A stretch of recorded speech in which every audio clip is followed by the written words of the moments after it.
The Middle East has reached a breaking point, and this time it's different. Not another contained clash, not another exchange of warnings. What we're seeing now is a direct strike at the heart of the global energy system. Missiles raining down on refineries, gas facilities engulfed in flames, and some of the most powerful nations in the region now staring each other down in a moment that could honestly reshape the world order. This isn't just about retaliation anymore. It's about power, survival and control over the arteries that keep the global economy alive. And, the most unsettling part? Every move now carries consequences far beyond the battlefield. Before we go deeper, make sure you like this video, share it with others who follow global conflicts, drop your thoughts in the comments and subscribe to the channel so you don't miss the next breakdown. These are fast-moving events and understanding them has never been more important. What makes this escalation so dangerous is the shift in strategy.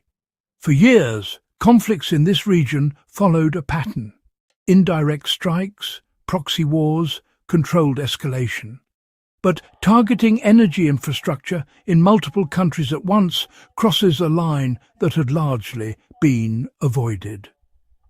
When missiles hit major oil and gas facilities, the message is no longer just military. It becomes economic warfare on a global scale. The strikes on energy hubs weren't random.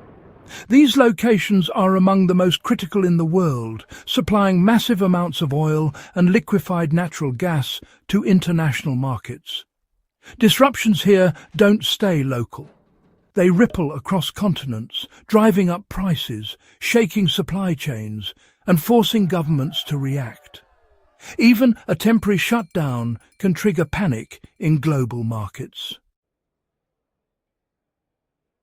What's equally significant is the timing. Diplomatic efforts were underway, tensions were high but, still contained, and then suddenly everything unravelled. The targeting of key infrastructure during a sensitive diplomatic moment sends a clear signal. Negotiation is no longer the priority. Pressure is. On the other side, the response has been swift and calculated. Air defence systems intercepted incoming threats, but not all of them. Fires broke out, explosions were reported, and governments quickly moved to condemn the attacks while signalling that retaliation, or at least strong countermeasures, remain on the table. This is the kind of moment where, honestly, a single miscalculation can trigger a chain reaction. Now, step back and look at the broader picture. This isn't happening in isolation. It follows a major strike on a critical gas field, one of the largest in the world. That alone was enough to provoke a response. But when combined with high-profile assassinations and rising political pressure, it creates a perfect storm. Each side feels justified, each action fuels the next, and the cycle becomes harder to break. There's also a deeper layer here that often gets overlooked: the psychological and political impact. When a nation's leadership is targeted or key figures are eliminated, the response is rarely just strategic. It becomes personal, symbolic, and deeply tied to national identity. That's when conflicts become harder to contain, because they're no longer just about territory or resources. They're about pride, deterrence, and reputation. And then there's the global dimension. Energy markets are already sensitive. A disruption in supply from this region doesn't just affect one country, it affects industries, economies, and households worldwide. Fuel prices, food production, manufacturing, all of it is connected. What happens here doesn't stay here. So, where does this go next? That's the question everyone is asking, and honestly, the answer is far from simple.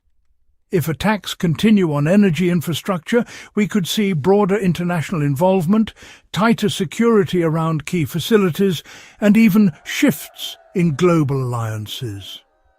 If diplomatic channels reopen, there might be a chance to contain the damage. But trust, once broken at this level, is incredibly difficult to rebuild. What we're witnessing isn't just another chapter in a long-running conflict. It's a turning point, one where the rules are changing, the stakes are higher, and the consequences are global.